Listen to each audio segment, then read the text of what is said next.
ఏపీలో ఎన్నికల పోలింగ్ తర్వాత చోటు చేసుకున్న హింసాత్మక ఘటనలపై ప్రత్యేక దర్యాప్తు బృందం వేగవంతం చేసింది.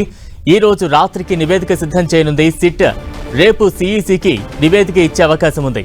హింసాత్మక ఘటనలపై దర్యాప్తు కోసం ఇప్పటికే 13 మంది అధికారులతో బృందాన్ని ఏర్పాటు చేశారు. పల్నాడుతో పాటు రాయలసీమ జిల్లాలో పర్యటిస్తోంది. మాచర్ల, గురజాల, నర్సారావుపేట, తాడిపత్రి, చంద్రగిరి నియోజకవర్గాల్లో చోటు చేసుకున్న హింసపై సిట్ బృందం దర్యాప్తును వేగవంతం చేస్తోంది. పల్నాడు జిల్లా మాచర్ల నియోజకవర్గంలో రెండో రోజు సిట్ అధికారులు దర్యాప్తు చేస్తున్నారు. కారంపూడిలో పర్యటించిన సిట్ బృందం పోలింగ్ రోజు జరిగిన అల్లర్లు, కారంపూడి పోలీస్ స్టేషన్లో నమోదైన కేసుల వివరాలను అడిగి తెలుసుకున్నారు. కారంపూడి సీఐ నారాయణ స్వామి నుంచి ఈ వివరాలు తెలుసుకుంటున్న సిట్ బృందం టీడీపీ, వైసీపీ వర్గీయులు ఇచ్చిన ఫిర్యాదులపై ఆరా తీస్తోంది. మరోవైపు నర్సారావుపేటలో రూరల్ పోలీస్ స్టేషన్లో విచారణ చేపట్టింది సిట్ బృందం. సిట్ బృందం అధికారులకు ఫిర్యాదు చేసేందుకు వచ్చారు మంత్రి అంబటి రాంబాబు. సత్తెనపల్లి రూరల్ సీఐ మీసాల రాంబాబుపై సిట్ అధికారులకు ఫిర్యాదు చేశారు అంబటి. తిరుపతి జిల్లా చంద్రగిరి ఘటనపై సిట్ విచారణ కొనసాగుతోంది. తిరుపతి పద్మావతి వర్సిటీలో దాడి జరిగిన ప్రాంతాన్ని సిట్ అధికారులు పరిశీలిస్తూ ఉన్నారు. పులవర్తి నానిపై దాడికి ఉపయోగించిన కత్తులు, రాడ్లు, ఇతర మారణాయుధాలు పరిశీలించారు. దాడి జరిగిన ప్రాంతంలో సీన్ రీక్రియేషన్ చేసింది సిట్ బృందం. దాడి ఎలా చేశారు, ఎంతమంది వచ్చారు, ఆయుధాలు కలిగిన వాహనాలను స్ట్రాంగ్ రూమ్ లోపలికి ఎలా అనుమతించారు అనే అంశాలకి సంబంధించి స్థానిక అధికారులను సిట్ డీఎస్పీ రవి మనోహరాచారి ప్రశ్నించారు. పలువురు గ్రామస్తులను కూడా కలిసి నేరుగా సిట్ సభ్యులు మాట్లాడారు. కూచువారిపల్లిలో ధ్వంసమైన వాహనాల ఇంటికి పరిశీలించారు. అనంతపురం జిల్లా తాడిపత్రి పట్టణంలో పోలింగ్ రోజు, మరుసటి రోజు జరిగిన అల్లర్లపై విచారిస్తోంది సిట్ బృందం. ఏసీబీ డీఎస్పీ శ్రీనివాసరావు, మరో డీఎస్పీ శ్రీనివాసరావు, సిఐ భూషణ్ నేతృత్వంలోని సిట్ అధికారులు పోలింగ్ రోజు ఓం శాంతినగర్లో టీడీపీ, వైసీపీ నాయకుల మధ్య జరిగిన రాళ్ల దాడి సంఘటన స్థలాన్ని పరిశీలించి వివరాలు సేకరించారు. పోలింగ్ మరుసటి రోజు టీడీపీ సీనియర్ నాయకుడు సూర్యముని నివాసం వద్ద వైసీపీ, టీడీపీ కార్యకర్తల మధ్య జరిగిన రాళ్ల దాడి సంఘటన స్థలాన్ని పరిశీలించారు. జేసీ ప్రభాకర్ రెడ్డి, ఎమ్మెల్యే కేతిరెడ్డి పెద్దారెడ్డి నివాసాల ముందర ఉన్న జూనియర్ కాలేజ్ గ్రౌండ్లో జరిగిన రాళ్ల దాడి సంఘటన స్థలానికి చేరుకుని స్థానిక అధికారులతో వివరాలు సేకరించింది సిట్ బృందం. మరోవైపు అల్లర్లు జరిగిన ప్రాంతాల్లో నమోదైన ఎఫ్ఐఆర్లు పరిశీలించి అవసరమైన చోట అదనపు ఎఫ్ఐఆర్లను సిట్ నమోదు చేయనుంది. అయితే కొందరు పోలీసులు ఇప్పటికే ఎఫ్ఐఆర్లో పలు సెక్షన్లు మార్చే ప్రయత్నం కూడా చేస్తున్నట్లు సిట్ గుర్తించింది. ఇక హింసాత్మక ఘటనలకు సంబంధించి సీసీ కెమెరాలు సహా అన్ని ఆధారాలను సిట్ బృందం పరిశీలిస్తోంది. ఆయా జిల్లాల్లో సిట్ అధికారులు దర్యాప్తు అనంతరం సిట్ సారథి వినీత్ బ్రిజ్లాల్ ఈ నెల 20వ తేదీన ఈసీకి నివేదిక ఇవ్వనున్నారు.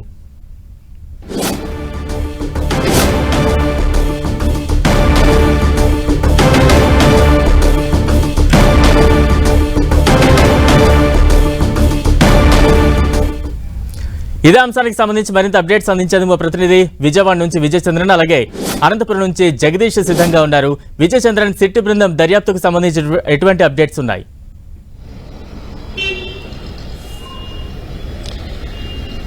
ఎన్నికల సందర్భంగా జరిగినటువంటి గొడవలు, ఎన్నికల అనంతరం కొనసాగినటువంటి గొడవలు ఏవైతే ఉన్నాయో ఆ నియోజకవర్గాల్లో ఎందుకు పోలీస్ యంత్రాంగం ఫెయిల్ అయింది, ఏ విధంగా గొడవలు జరిగాయి, ఎవరు ప్రేరేపించారు అనే దాని మీద ఎలక్షన్ కమిషన్ చాలా సీరియస్ కావడం జరిగింది. దీని మీద తీవ్ర ఆగ్రహం వ్యక్తం చేస్తూ వేసినటువంటి సిట్ ఏదైతే ఉందో అది దర్యాప్తు ప్రారంభించింది. ఈ రోజు సాయంత్రానికి అంటే ఎలక్షన్ కమిషన్ ఇచ్చిన ఆదేశాల మేరకు నివేదిక సమర్పించాల్సి ఉంది.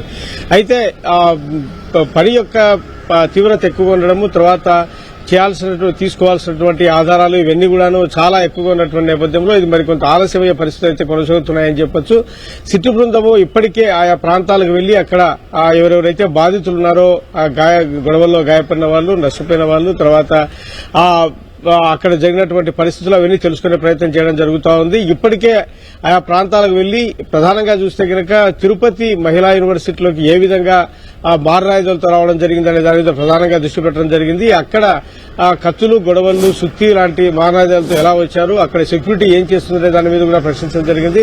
మరొక ఇక్కడ తాడిపత్రిలో చూస్తే తాడిపత్రిలో కేతిరెడ్డి పెద్దారెడ్డి ఇంట్లో జరిగినటువంటి గొడవ, అక్కడ పోలీసులే అత్యుత్సాహం ప్రదర్శించి సీసీ కెమెరాలను ధ్వంసం చేయడం అయితేనేమి, ఇంట్లోనికి దూరి ఫర్నిచర్ను, ల్యాప్టాప్లు, కంప్యూటర్లు వంటి వాటిని ధ్వంసం చేయడం అయితేనేమి, ఇవన్నీ చూసి ఎందుకు ఈ విధంగా పోలీసులు ప్రవర్తించాల్సి వచ్చిందనే దాని మీద కూడా దర్యాప్తు జరుగుతుంది. ప్రధానంగా చూస్తే దీని వెనక ఎవరున్నారు, పోలీసులకు అంత అత్యుత్సాహం ప్రదర్శించాల్సిన అవసరం ఎందుకు వచ్చింది, ఎందుకు వీధి రౌడీలాగా పోలీసులు ప్రవర్తించారనే దాని మీద సిట్ దర్యాప్తు ప్రధానంగా చేస్తోంది. దీనికి సంబంధించి ఉన్నతాధికారుల ఆదేశాలు ఏమైనా ఉన్నాయా అనే దాని కోణంలో కూడా పరిశీలన చేస్తా ఉన్నారు. ఎవరికి వద్ద నుంచి ఏమైనా మళ్ళీ మీ దగ్గరకు వచ్చే ప్రయత్నం చేస్తాను. ఈ హింస వెనక కూటమి పార్టీల కుట్ర దాగి ఉంది అంటూ కూడా అంబటి రాంబాబు ఇప్పటి వరకు చెప్తున్నారు. లైవ్ ద్వారా చూసాం. మరోవైపు సిట్ బృందం దర్యాప్తు అయితే వేగవంతంగా కొనసాగుతోంది. తాజా అప్డేట్స్ అందించేందుకు మా ప్రతినిధి విజయ్ చంద్రన్ సిద్ధంగా ఉన్నారు. విజయ్, ఇక్కడ చూస్తే పోలీస్ అధికార యంత్రాంగం ఏదైతే ఉందో వారి మీద అటువైపు తెలుగుదేశం ఇటువైపు వైసీపీ ఇరు వర్గాలు కూడా ఆరోపణలు చేసిన పరిస్థితి మనం చూస్తా ఉన్నాం. పోలీస్ వ్యవస్థకు సంబంధించి వాళ్ళు ప్రలోభాలకు లోనయ్యినందువల్లే ఇటువంటి ఘటనలు దుర్ఘటనలు జరిగాయి అని చెప్పేసి ప్రధానంగా ఆరోపణలు వెల్లుతున్నాయి. ఈ నేపథ్యంలో సిట్టు కూడా ఈ తెలుగుదేశం పార్టీ వల్లరామయ్య సిట్టుకి ఇచ్చినటువంటి ఫిర్యాదు అయితేనేమి, అంబటి రాంబాబు ఇచ్చినటువంటి ఫిర్యాదు అయితేనేమి, ఈ రెండు ఫిర్యాదులను ఇంకా పలు చోట్ల వారు ఇచ్చినటువంటి ఫిర్యాదులు ఆయా నియోజకవర్గాల్లో ఆ సంఘటన జరిగిన పరిస్థితులను బట్టి వాటన్నిటిని కూడా సిట్టు బృందం పరిశీలిస్తా ఉంది. ప్రధానంగా ఈ కేతిరెడ్డికి సంబంధించినటువంటి ఇంట్లో జరిగినటువంటి దాడి, పోలీసులు అత్యుత్సాహం, ఇవన్నీ చూస్తే కనుక పోలీసులు ఎందుకు ఇంత అత్యుత్సాహం ప్రదర్శించాల్సి వస్తుంది అనే దాని మీదనే ఎక్కువ దృష్టి పెట్టినట్టుగా ఆ ప్రాంతంలో చెప్పొచ్చు. అంతేకాకుండా విచ్చలవిడిగా మారణాయుధాలతో రోడ్ల మీదకి వచ్చి ప్రజలను భయభ్రాంతులకు గురిచేసి అక్కడ ప్రజలకే ప్రాణాలు అరచేతిలో పెట్టుకుని పారిపోయే పరిస్థితులు నెలకొని ఉన్నాయి. వీటన్నిటి కూడాను సిట్టు పరిగణలోనికి తీసుకుంది. అంతేకాకుండా పలు చోట్ల ఆయా గ్రామాల్లోనికి వెళ్లి ఆ గ్రామ ప్రజలను కూడా అడిగి తెలుసుకుంటా ఉంది. అయితే గ్రామ ప్రజలు తాము స్టేట్మెంట్ ఇచ్చేందుకైతే కనుక నిరాకరించేటువంటి పరిస్థితి. ఎందుకంటే ఎవరు ఎటువంటి స్టేట్మెంట్లు ఇచ్చినా కూడా వాళ్ళ భద్రతకు ప్రమాదం పొంచి ఉంటుంది కాబట్టి ఎవరు గ్రామ ప్రజల వద్ద నుంచి స్టేట్మెంట్లు అయితే కనుక రికార్డు తీసుకోలేదు. అయితే గన్మెన్ల వద్ద నుంచి పోలీసులు స్టేట్మెంట్లు తీసుకునే ప్రయత్నం అయితే జరిగినట్టుగా మనకు తెలుస్తా ఉంది. గన్మెన్లు ప్రభుత్వానికి సంబంధించినటువంటి సర్వెంట్లు కాబట్టి వారి ఆ సంఘటనలో వాళ్ళు ఆయా ప్రాంతంలో నాయకులతో పాటు ఉన్నారు కాబట్టి అక్కడ ఏం జరిగిందనే విషయం కూడా గన్మెన్లను తీసుకుని గన్మెన్లను విచారణ కూడా సిట్ చేసింది. ఆయా ముఖ్య నేతలకు సంబంధించిన గన్మెన్లు ఎవరైతే ఉన్నారో వారితో మాట్లాడడం జరిగింది. ఆ రోజు ఏమేం జరిగింది, ఎక్కడెక్కడ ఎవరెవరు ఉన్నారు, ఎవరెవరు మీరే సెక్యూరిటీ ఉన్నటువంటి వ్యక్తికి తో మాట్లాడడం జరిగింది అనే విషయాలను కూడా కూలంకషంగా తెలుసుకునే ప్రయత్నం అయితే చేయడం జరిగింది. అంతేకాకుండా ఈ వ్యవహారంలో మారణాయుధాలు, బాంబులు లాంటివి తయారు చేయడానికి ఎవరెవరైతే కనుక వెళ్లారు, ఎవరెవరు తయారు చేశారో దాని మీద కూడా దృష్టి పెట్టినట్లుగా మనకు సమాచారం అందుతా ఉంది. ప్రస్తుతం ఇక తిరుపతి నుంచి మురళి మా ప్రతినిధి లైవ్ లో సిద్ధంగా ఉన్నారు. మురళి, క్షేత్రస్థాయిలో సిట్ అధికారుల బృందం విచారణ ఏ రకంగా సాగుతోంది? ఏ అంశాల ఆధారంగా విచారణ చేస్తూ ఉన్నారు? బలరాం, చంద్రగిరి ఘటనపై సిట్టు బృందం ఇంకా కూడా విచారణ కొనసాగిస్తూనే ఉంది. ఉదయం 10 గంటలకు ప్రారంభమైన విచారణ ఇప్పటికీ కొనసాగుతోంది. ప్రధానంగా మనం చూసాం, ఏదైతే పులివర్తి నానిపై దాడి జరిగిన పద్మావతి మహిళా యూనివర్సిటీ ఆవరణలో సీన్ రీక్రియేషన్ చేసిన సిట్టు బృందం అక్కడ అవసరమైన అనేక ఆధారాలను సేకరించగలిగారు. దాడి ఎలా జరిగి ఉంటుంది, ఎలా జరిగింది, ఆ సందర్భంలో ఎవరెవరు ఎక్కడ ఉన్నారు, ఏంటి అన్న అనేక అంశాలపైన కూలంకుషంగా ఘటనా స్థలంలోనే పరిశీలించి కొంత వివరాలు రాబట్టారు. అటు తర్వాత సిట్టు బృందం నేరుగా ఏదైతే పోలింగ్ రోజు, అంటే నిజానికి పోలింగ్ మరుసటి రోజు పులివర్తి నానిపైన దాడి జరిగింది. కానీ పులివర్తి నానిపై దాడికి కారణం ఆ ముందు రోజు, అంటే పోలింగ్ రోజు రాత్రి చంద్రగిరి మండలంలోని కూచువారిపల్లి అనే గ్రామంలో జరిగిన ఘటనే ప్రధానంగా కారణమని సిట్టు బృందం అనుమానిస్తోంది. నిజానికి నానిపై దాడికి ముందు రోజు రాత్రి కూచువారిపల్లిలో ఏం జరిగిందో తెలుసుకోవాలంటే నేరుగా అక్కడికే వెళ్లాలని సిట్టు బృందం భావించింది. కాబట్టి ఉదయం 11 గంటల నుంచి ఈ క్షణం వరకు సిట్టు బృందం ఇప్పుడు కూచువారిపల్లిలోనే ఉంది. ఆ రోజు రాత్రి కూచువారిపల్లి అనే గ్రామంలో ఒక బీభత్సమైన వాతావరణం సృష్టించబడింది. ప్రధానంగా వైసీపీ, టీడీపీ కార్యకర్తలు బాహాబాహికి తిరిగారు. ఊరు మొత్తం ఒక రణరంగంగా మారిపోయింది. అక్కడ ఉన్న ఏకంగా వైసీపీ అభ్యర్థి, చంద్రగిరి వైసీపీ అభ్యర్థి చెవిరెడ్డి మోహిత్ రెడ్డి వాహనాన్ని ఆ రోజు రాత్రి కాల్చివేయబడ్డారు. వాహనం పూర్తిగా దగ్ధం అయిపోయింది. అంతేకాకుండా ఒక వైసీపీ నేత చంద్రశేఖర్ రెడ్డి, కొట్టాల చంద్రశేఖర్ రెడ్డి వారిని వైసీపీ నేత ఇల్లును కూడా తగలబెట్టారు. అంతేకాకుండా చాలామందికి రాళ్ల దాడులు అయ్యాయి, కర్రలతో కొట్టుకున్నారు. దాదాపు 3 గంటల పాటు అక్కడ ఒక బీభత్స వాతావరణం నెలకొంది. ఆ ఘటనే ప్రధానంగా పులివర్తి నానిపై మరుసటి రోజు దాడికి కారణమని సిట్టు బృందం భావిస్తోంది. ఈ నేపథ్యంలో కూచువారిపల్లి అసలు ఏం జరిగింది, ఎన్ని గంటలకి గొడవలు ప్రారంభమయ్యాయి, ఎలా గొడవలు ప్రారంభమయ్యాయి, మొదట ఎవరు ప్రేరేపించారు, గొడవల సమయంలో నాయకులు ఎవరు వచ్చారు, ఆ సందర్భంలో చెవిరెడ్డి మోహిత్ రెడ్డి ఎప్పుడు వచ్చాడు, అట్లాగే టీడీపీ అభ్యర్థి నాని ఎప్పుడు వచ్చారు, వాళ్ళు ఎవరెవరితో మాట్లాడారు, అనేక అంశాలను ఘటనల్ని సిట్టు బృందం కూలంకుషంగా ఆరా తీస్తుంది.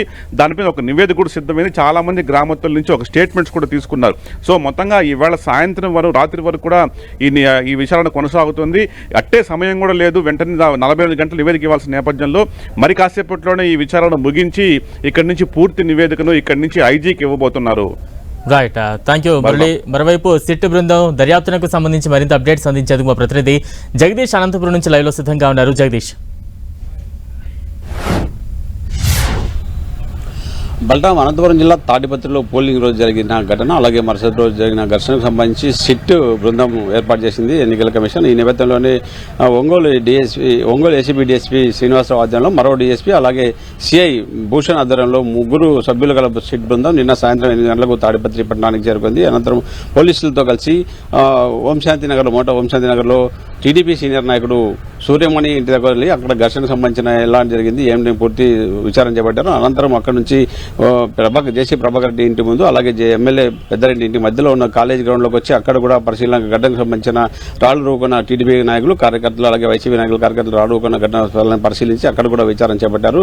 అనంతరం ఈ రోజు ఉదయం నుంచి కూడా తాడిపత్రి రూరల్ పోలీస్ స్టేషన్లో ఘర్షణకు సంబంధించి ఎన్ని కేసులు నమోదయ్యాయి, ఎంతమంది మీద నమోదు చేశారు, మొత్తానికి 575 మంది మీద కేసు నమోదు చేశారు. ఇప్పటికీ 90 మందిని రిమాండ్కు తరలించిన విషయం అందరం ఎఫ్ఐఆర్ నమోదు చేశారు. ఏ విషయాల మీద ఎఫ్ఐఆర్ నమోదు చేశారు, ఎవరెవరి మీద కేసులు నమోదు చేశారు, ఇంకా ఏమైనా నమోదు చేయాల్సిన విషయాలు ఉన్నాయి, ఎవరెవరు ఈ ఘటనలో పాల్గొన్నారని పూర్తి విచారణ చేస్తున్న పరిస్థితి కనపడుతుంది. అనంతరం అక్కడికి ఇప్పుడు సిట్ బృందం రూరల్ పోలీసులో ఉన్న నేపథ్యంలో ఎమ్మెల్యే భార్య సతీమణి రమాదేవి అక్కడికి చేరుకున్నారు. లీగల్ సెల్ సభ్యులు సత్యనారాయణ అలాగే భాస్కర్ రెడ్డి ఆధ్వర్యంలో అక్కడికి వెళ్లి మా ఎమ్మెల్యే ఇంట్లో పోలీసులు విధ్వంసం సృష్టించి కంప్యూటర్లతో పాటు సీసీ కెమెరాలో అలాగే అక్కడ వైసీపీ కార్యకర్తల మీద జరిగిన దాడిని పోలీసులు చేసిన దాడిని సీసీ ఫుటేజ్ ఆధారంగా అలాగే కొన్ని ఫోటోల ఆధారంగా సిట్ బృందానికి ఇచ్చి న్యాయం చేయాలని కోరే విధంగా సిట్ బృందాన్ని కలిశారు. ఇప్పుడే ఇంకా వాళ్ళతో మాట్లాడుతున్న పరిస్థితి అయితే కనబడుతుంది. ఇప్పుడు అనంతరం అక్కడ నుంచి విచారణ అయిన తర్వాత ఎమ్మెల్యే ఇంటికి కూడా వెళ్లి విచారణ చేసే అవకాశం ఉంది. అలాగే జేసీ ప్రభాకర్ రెడ్డి ఇంటి వద్ద కూడా సిట్ బృందం వెళ్లి అక్కడ కూడా పూర్తి విచారణ చేసిన తర్వాత ఒక నివేదిక తీసుకుని ఎన్నికల కమిషన్ ఇచ్చే అవకాశం ఉంది అంటూ కూడా సమాచారం ఉందని చెప్పొచ్చు. బాలరాం. జగదీష్, అంటే ఘర్షణ అనంతరం అదుపులోకి తీసుకున్న వారిని ఏమైనా సిట్ బృందం విచారిస్తూ ఉందా, వారిని ప్రశ్నిస్తూ ఉందా? ఘర్షణ అన్నదం 91 మందిని పోలీసులు అదుపులో తీసుకుని వాళ్ళని రిమాండ్కు తరలించారు. వాళ్ళంతా కూడా కడప జైల్లో వైసీపీ నాయకులు అలాగే రెడ్డిపల్లి జైల్లో టీడీపీ నాయకులు ఉంచిన పరిస్థితిలో అక్కడికి ఇంకా సిట్ బృందం అయితే అక్కడికి వెళ్ళలేదు. ప్రస్తుతం అయితే తాడిపత్రి పట్టణంలోనే ఘర్షణ జరిగిన స్థలాల్లో రాళ్లతో కొట్టుకున్నారా, కర్రలతో కొట్టుకున్నారా అనేది రాళ్ళని కూడా ఎక్కడి నుంచి వచ్చాయి, ఆ సాయానికి ఎక్కడికి వచ్చారు, పోలీసులు ఏం చేశారు, ఎంతమంది చుట్టుపక్కల నుంచి అంతమంది రావడానికి గల కారణాలు ఏంటి, పోలీసులు ఎందుకు వైఫల్యం చెందారు అనే దాని మీద పూర్తి విచారణ చేస్తున్నారు. రాళ్లతో పాటు మరణాదాయాలు కూడా ఉన్నాయి. అక్కడ అన్ని కూడా ఎక్కడెక్కడి నుంచి తెచ్చారు, ఎలా అందుబాటులో ఎందుకు పెట్టుకున్నారు, ముందస్తు జాగ్రత్తలను పెట్టుకున్నారా, అంతా ఉన్న పోలీసులు ఇంటెలిజెన్స్ ఎందుకు వైఫల్యం చెందింది అనే దాని మీద పూర్తి విచారణ చేస్తున్న నేపథ్యం ప్రస్తుతం నిన్న రాత్రి 8 గంటల నుంచి ఇప్పటి వరకు కూడా ఇంకా తాడిపత్రిలోనే పూర్తిగా సంఘటనా స్థలాన్ని పరిశీలించారు. ప్రస్తుతం అయితే రూరల్ పోలీస్ స్టేషన్లో ఈ ఘర్షణకు సంబంధించి ఎంతమంది పాల్గొన్నారు, ఎవరెవరు ఏమి చేస్తారు, రాళ్ళు వేస్తారా, కర్రలతో కొట్టుకున్నారా అనేది పూర్తిగా విచారించి కేసులు ఏ సెక్షన్ల కింద కేసు నమోదు చేశారు. సెక్షన్లు కొంతమంది పోలీసులు అక్కడ సెక్షన్లు మార్చేయనట్టు కూడా సమాచారం సిట్ బృందానికి రావడంతో పూర్తిగా ఉదయం నుంచి కూడా ఉదయం టిఫిన్తో పాటు మధ్యాహ్నం భోజనం కూడా పోలీస్ స్టేషన్కి తెప్పించుకుని అక్కడ భోజనాంతరం కూడా ఇప్పటివరకు ఇంకా పూర్తి విచారణ కొనసాగుతుంది. ఆ నేపథ్యంలోనే ఇప్పుడు పెద్దారెడ్డి సతీమణి రమాదేవి అలాగే YCP legal cell Bhaskar Reddy సత్యనారాయణతో పాటు అక్కడికి వచ్చి ఎమ్మెల్యే ఇంట్లో జరిగిన ఘటనకు సంబంధించి సీసీ ఫుటేజ్ అలాగే కొన్ని ఫోటోలు ఆధారించి మా ఇంటికి ధ్వంసం చేశారు పోలీసులు, దీని మీద న్యాయం చేయాలంటూ కూడా వాళ్ళు కోరిన పరిస్థితి ఇప్పుడు వాళ్ళతో మాట్లాడుతున్నట్టు కూడా సమాచారం ఉంది. ఈ నేపథ్యంలోనే తదనంతరం అటు జేసీ ప్రభాకర్ రెడ్డి ఇంటికి అలాగే ఎమ్మెల్యే ఇంటికి కూడా వెళ్ళి అక్కడ ఏమేమి జరిగింది, సీసీ ఫుటేజ్ పాల్గొంటారు, ఏమేమి పాల్గొంటారు, ఎట్లా ధ్వంసం చేస్తారు అనేది కూడా పూర్తిగా దగ్గరుండి పరిశీలించిన అనంతరం ఒక నివేదిక తయారు చేసుకుని సిట్ బృందం ఎన్నికల కమిషన్కి ఇచ్చేటట్లు కూడా సమాచారం ఉందని చెప్పొచ్చు. Balaram. Right, thank you Jagadish.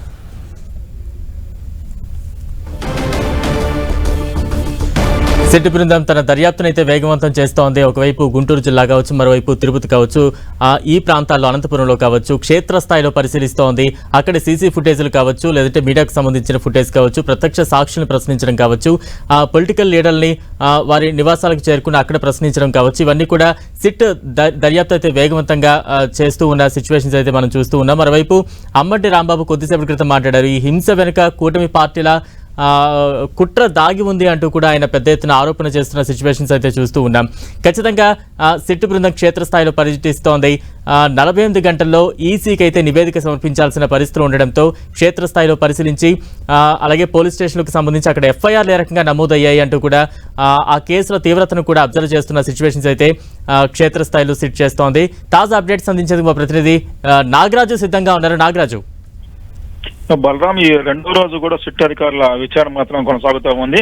అంటే ఉదయం నుంచి కూడా మాచర్ల, రెండిచెంతల, గురజాల, సత్తెనపల్లిలో కూడా సిట్ అధికారుల బృందం కూడా పర్యటించారు. ముఖ్యంగా కారంపూడిలో ఎన్నికలకు అనంతరం జరిగినటువంటి అల్లర్లు ఏవైతే ఉన్నాయో దాని మీద చేసినటువంటి కేసు వివరాలను కూడా పరిశీలించారు. సిట్ డిఎస్పీ రామ్మూర్తి ఆధ్వర్యంలో కూడా స్టేషన్ రికార్డులు కూడా పూర్తిగా పరిశీలించారు.